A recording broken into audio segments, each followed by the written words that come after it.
اعوذ باللہ من الشیطان الرجیم بسم اللہ الرحمن الرحیم۔ جنات کے سچے واقعات۔ جنات کن کن لوگوں کو تنگ کرتے ہیں؟ جعلی عالموں نے اپنی دکانداریاں چمکانے کے لیے جنات کے ہاتھوں پہنچنے والے نقصانات کی فرضی داستانیں اور خوفناک قصے مشہور کر رکھے ہیں۔ اس کی بدولت وہ پریشان حال اور مجبور لوگوں سے باری رقوم حاصل کرنے میں کامیاب ہو جاتے ہیں۔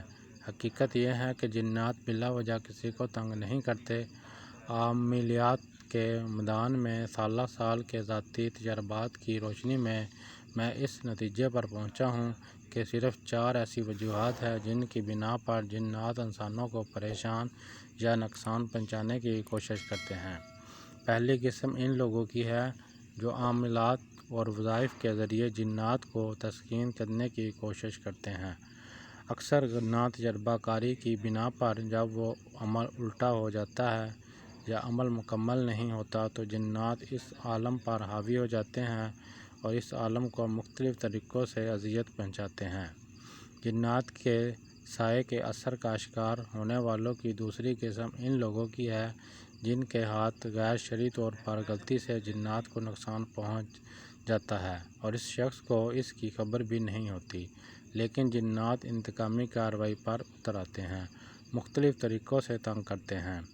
جنات کے سائے کی تیسری قسم میں عمل، حضرات، تعویذات یا عملیات کے ذریعے کسی کو نقصان پہنچانے کی خاطر جنات کی ڈیوٹیاں لگا دیتے ہیں تو جنات ہر طرح سے پریشان کرتے ہیں اور آسانی کے ساتھ پیچھا نہیں چھوڑتے۔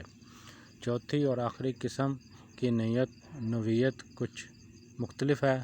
اس کی زیادہ تر شکار عورتیں ہوتی ہیں۔ عام طور پر جنات کسی خوبصورت عورت پر اس کے حسن کی بدولت مسلط ہو جاتے ہیں لیکن انہیں نقصان نہیں پہنچاتے۔ اگر انہیں نکالنے کی کوشش کی جائے تو سخت مذمت کرتے ہیں۔ پہلا واقعہ آج سے 25 سال پہلے کا واقعہ ہے کہ میرے گھر سے کچھ فاصلے پر آرمی کمپلیکس گراؤنڈ تھی۔ وہاں چونکہ آبادی کا نام و نشان نہ تھا اس لیے بہت کم ہی لوگ اس راستے کو استعمال کرتے تھے۔ ایک دن میں اپنے گھر کے نیچے خاردار پر بیٹھا کام کر رہا تھا۔ ایک لڑکا جس کی عمر تقریباً 14 سال تھی زمین پر بے ہوشی کی حالت میں گرا پڑا تھا، تھر تھر کانپ رہا تھا۔ اس کی ماں اس کے قریب بیٹھی رو رہی تھی۔ اسے سمجھ نہیں آ رہی تھی کہ کیا کرے۔ بہت سے لوگ تماشا دیکھنے کے لیے ارد گرد کھڑے ہو گئے۔ کوئی اسے جوتا سنگھار رہا تھا، شاید اسے مرگی کا درد پڑ گیا ہے، اور کوئی کچھ کر رہا تھا۔ ہر شخص اپنی سمجھ کے مطابق مشورے سے نواز رہا تھا۔ میں نے اپنے عملیات کے ذریعے وہ منظر دیکھ لیا جو وہاں موجود عام لوگوں کی نظر سے پوشیدہ تھا۔ ایک سکھ جن نے اس لڑکے کو دائیں ہاتھ کے انگوٹھے سے پکڑ رکھا تھا۔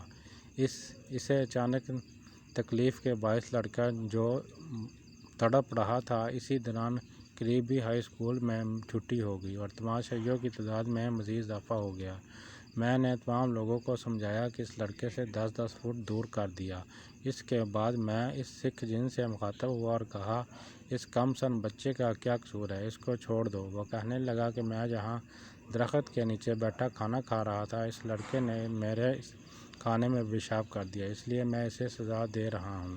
اس دوران میں نے اس کی منت سماجت بھی کی، وہ دھمکیاں بھی دیا لیکن وہ کسی صورت ماننے پر تیار نہ ہوا۔ اس کے بعد میں نے ایک لڑکے سے کاغذ اور پنسل لے کر ایک تعویذ لکھا اور اس کو دکھایا مگر کہ میرے پاس تمہارا علاج موجود ہے، لیکن وہ بہت ڈھیٹ نکلا۔ کہنے لگا، آپ مجھے چاہے جلا دیں لیکن میں اس لڑکے کو نہیں چھوڑوں گا۔ اس وقت میرے پاس ایک ایسا علم تھا جس کو میں مشکل وقت میں آخری ہتھیار کے طور پر استعمال کرتا تھا۔ یہ ایک ایسا وظیفہ تھا کہ کوئی طاقتور سے طاقتور جن بھی اس کے سامنے نہ ٹھہرتا تھا۔ اس کا طریقہ کار یہ تھا کہ بغل میں ہاتھ رکھ کر وظیفہ دہرانا اور پھر ہاتھ پر پھونک مار کر ہاتھ جن کی طرف کر دینا۔ جب میں نے آخر میں یہ عمل دہرایا تو وہ ہاتھ جوڑنے لگا کہ بس بس، اس نے دوڑ لگا دی۔ میں نے 2 موکل اس کے پیچھے دوڑائے اور وہ اسے پکڑ کر لے آئے۔ پھر اس نے بہت معافیاں مانگی، منت سماجت کی کہ پہلے وہ اس جگہ کو چھوڑنے پر تیار نہیں تھا۔ اب اس نے اپنا موقف تبدیل کرنے کی